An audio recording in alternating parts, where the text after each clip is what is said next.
آیت کریمہ جس کا میں نے انتخاب کیا وہ سورہ نحل کی 57ویں آیت ہے، اور آیت کا عنوان یہ ہے کہ جو بھی صاحب ایمان اور صاحب کردار ہو اور اس کے ایمان اور اس کے کردار میں نیت کی پاکی ہو، نیت کی صفائی ہو، تو اگر کمال حسن نیت، کمال حسن ایمان اور کمال حسن عمل کے ساتھ ہو جائے تو پھر وہ چاہے مرد ہو یا عورت، اللہ اس کی زندگی کو دوسروں کی زندگی کے لیے رہنما بنا دیتا ہے۔ صلوات پڑھ لیں محمد و آل محمد۔ من عمل صالحا من ذکر او انثى، جس نے بھی عمل صالح انجام دیا، بات صاحب ایمان کی ہو رہی ہے، مومن ہونا انتہائی ضروری ہے اور پہلا مرحلہ ہے۔ جس نے بھی عمل صالح انجام دیا، وہ مرد ہو، من ذکرن، وہ مرد ہو، او انثى، یا وہ عورت ہو، فَلَنُحْيَيَنَّهُ حَيَاةً طَيِّبَةً، ہم اسے بالتحقیق، بالضرور، بالاتفاق، بالضرور، ہم اسے، لام تاکید بھی ہے، نون ثقیلہ بھی ہے، ہم اسے بالتحقیق، بالضرور ایک ایسی زندگی عطا کریں گے جو زندگی طیب زندگی ہوگی، پاکیزہ زندگی ہوگی، اور وہ ایسی زندگی ہوگی کہ جو دوسروں کی زندگی کے لیے رہنما بن جائے گی۔ عزیزان گرامی، معاشرے میں مردوں کی تو ایک طویل فہرست ہے، حضرت آدم سے لے کر حضرت عیسیٰ تک، اور سرکار ختمی مرتبت سے لے کر صاحب العصر تک، جو صاحبان عمل یعنی صاحبان نمونہ عمل، صاحبان اسوہ ہستیاں ہیں جن کو اللہ نے نمونہ عمل قرار دیا ہے، مردوں میں ایک طویل فہرست ہے۔ انبیاء کرام میں 1,24,000 مرد، ائمہ اہل بیت، یہ مردوں کی فہرست اتنی طویل ہے، مگر وہ خاتون کیا خاتون ہے جو لاکھوں مردوں میں ایک نظر آئے؟ وہ بی بی کیسی بی بی ہے جو 14 معصومین میں ایک نظر آئے؟ اور اللہ اتنے مردوں میں ایک بی بی کو ہدایت کے لیے کافی جانے۔ صلوات پڑھ لیں محمد و آل محمد۔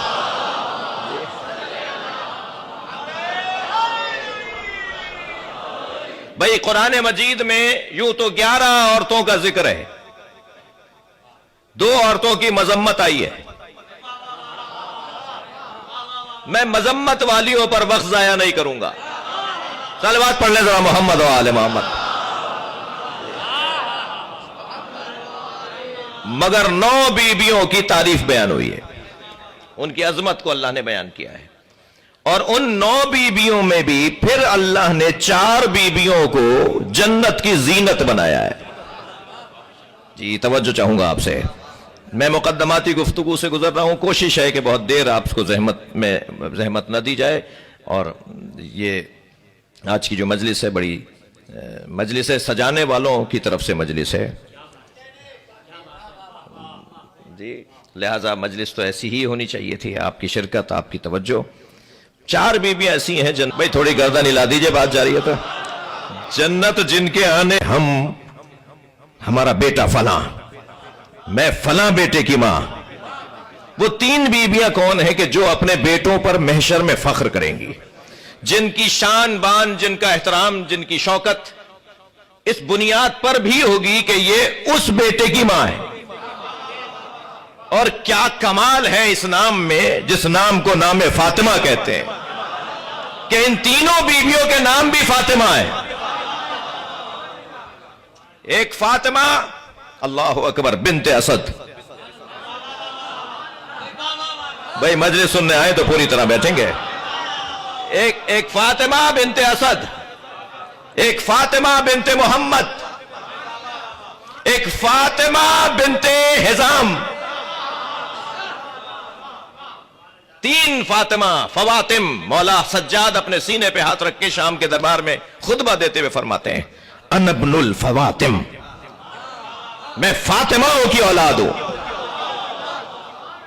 میرے اجداد میں فاطمہ نام کی بیویاں، صاحب کمال بیویاں جن کے نام فاطمہ۔ اہل دقت تشریف فرمائے، فاطمہ لما سمیت فاطمہ بفاطمہ، مولا فرمائے بی بی کا نام فاطمہ کیوں رکھا؟ 3 جواب دیے ہیں مختلف ائمہ نے. اس گھرانے کا کمال ہی ہے کہ سوال ایک ہوتا ہے اور جواب سمندر ہوتا ہے. تم اس زاویے سے دیکھو تو یہ جواب، اس زاویے سے دیکھو تو یہ جواب. میرے بچے جوان جانتے ہیں کہ فاطمہ مؤنث ہے فاطم کا، فاطم مذکر، فاطمہ مؤنث. اور فاطمہ اسم فاعل جو کبھی کبھی اس میں مفعول کے معنی میں بھی آتا ہے. جی فاطمہ جدا کرنے والی اسم فاعل، جسے جدا کیا گیا ہو اس میں مفعول، اس میں ہے نا فاطمہ. اور اس کا جو مادہ ہے وہ ہے فاطم، فے فا تو میم. عربی میں فے نہیں بولیں گے، فا بولیں گے. فا تو میم، فا تا میم. اور ٹھیک کر لیا میں نے. جی فاطم. فطام ایک کیفیت کو کہتے ہیں کہ جب بچے کا ماں سے دودھ چھڑایا جا رہا ہو تو ان ایام میں جو بچے کی کیفیت ہوتی ہے تو کہتے ہیں یہ عالم فطام میں ہے، یہ حالت فطام میں ہے، یہ جدائی کے ایام میں ہے.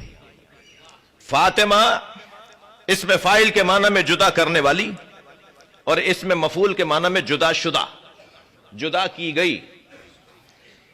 لہذا اب جواب جب معصومین کا آئے گا، لما سمیت فاطمہ تب فاطمہ، بی بی کا نام فاطمہ کیوں رکھا، تو جواب میں اس میں فاعل کا معنی بھی ہے اور جواب میں اس میں مفعول کا معنی بھی ہے. اکتا تو نہیں رہے میری بات سے.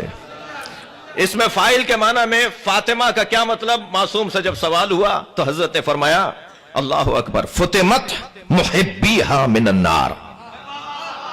فاطمہ کو فاطمہ اس لیے کہا گیا ہے کہ آپ اپنے محبوں کو دوزخ سے علیحدہ کریں.